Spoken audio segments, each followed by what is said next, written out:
Hi, Joltter from Unisport Web TV, here today to review the brand new Nike Elastico Superfly. Now, this shoe is made for indoor use, but since a lot of people are interested in trying these on streets as well, the only right thing for me to do is try these out both indoors and later on the streets as well.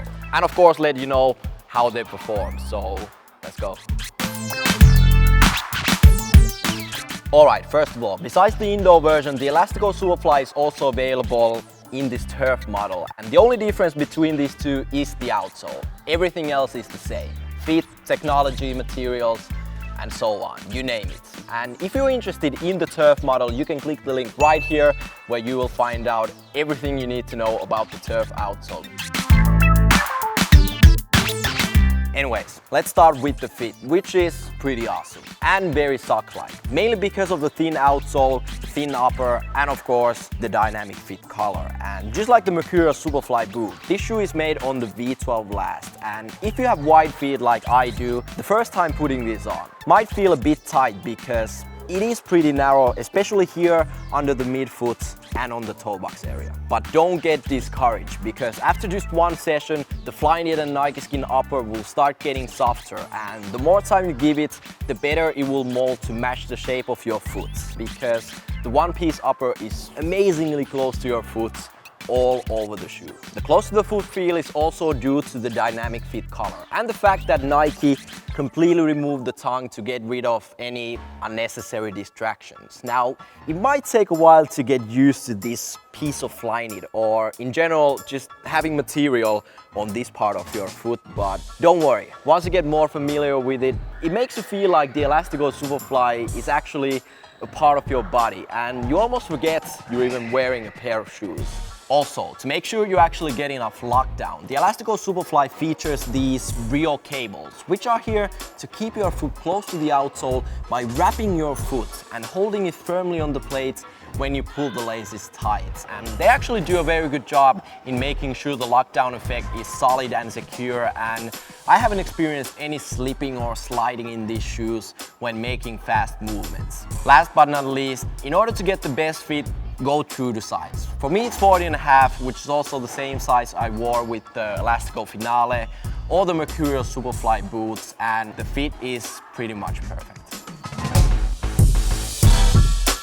Now, another crucial area when playing small-sided football is traction, because you're making lots of sharp moves in small spaces. And here the Elastico Superfly is equipped with this non-marking, totally flat rubber outsole, and its job is to make sure you won't be slipping around on these hard indoor courts like the one I'm sitting on right now. And to maximize the traction, the shoe actually features these small grooves throughout the outsole to create a texture and thus provide more grip when you push off the ground with a lot of force. Now, even with my hands, I can feel how grippy the outsole actually is. And using these indoors, I haven't had any problem staying on my feet whatsoever.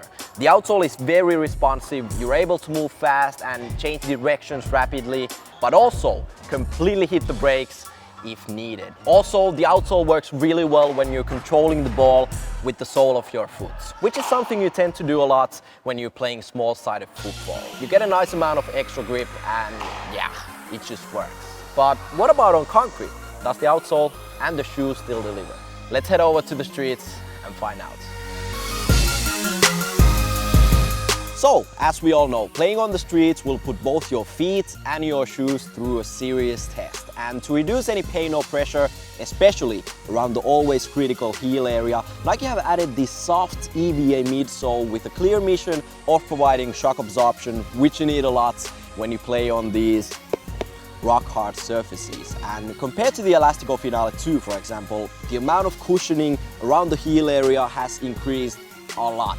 The outsole is still very flexible and thin, and you're still really close to the ground and can really feel the concrete under your feet, but thanks to the added cushioning, I didn't experience any discomfort when playing with these. I do have to say that I still prefer the even more aggressive and thick Lunalan cushioning we all know from the Lunagato 2, and would actually love to see how the Elastico Superfly would feel like with that technology. In terms of durability, Nike discovered that when you play small-sided football, you tend to put your shoes and especially the toe box and instep areas under a lot of stress. And so they added an extra layer of NikeSKIN going from the forefoot across the inside of the shoe all the way to the heel. And the purpose of this extra layer is to simply make the Elastico Superfly more durable under these demanding conditions of playing on hard surfaces. And so far the shoe has held up really well. I haven't had any problems with durability after using these for a good couple of weeks, and it still seems to be solid enough for street use. And yes, the thin construction does also mean that the protection is, well, it's pretty much non-existent, but then again, you shouldn't be too afraid of that because, hey, at least you're not gonna get stepped on with studs. I also have to say a few positive words about the heel, which on one hand is, well, it's not rock hard and therefore not so protective, but the fact that it is actually so flexible enables it to match and follow the shape of your heel, which results in great comfort, and it almost feels like the heel cup is made specifically for your feet. Now, when it comes to controlling the ball, the Elastico Superfly will give you a very no-nonsense, barefoot-like and close to the ball experience. As there are no control elements or striking zones to give you any extra help, it's basically all up to you and your own technique to be the master of the ball. However, the extra layer of NikeSKIN on top of the Flyknit is a bit sticky and will provide a little bit of extra grip. It's nothing too crazy, but in my opinion does the job extremely well. And in short, I could say that if you're a fan of a very precise and accurate ball touch with no distractions, this is definitely worth looking into. Also, even though the upper is very thin and you almost feel like playing barefoot, you don't have to be afraid of striking the ball with a lot of power, because the upper still does take away most of the aggressive sting.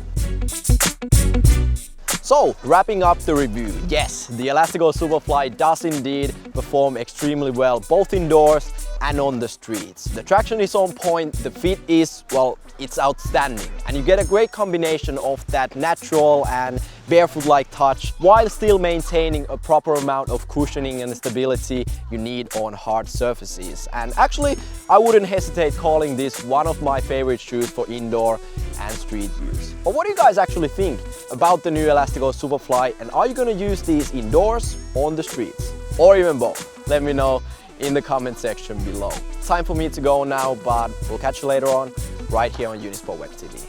I'm out.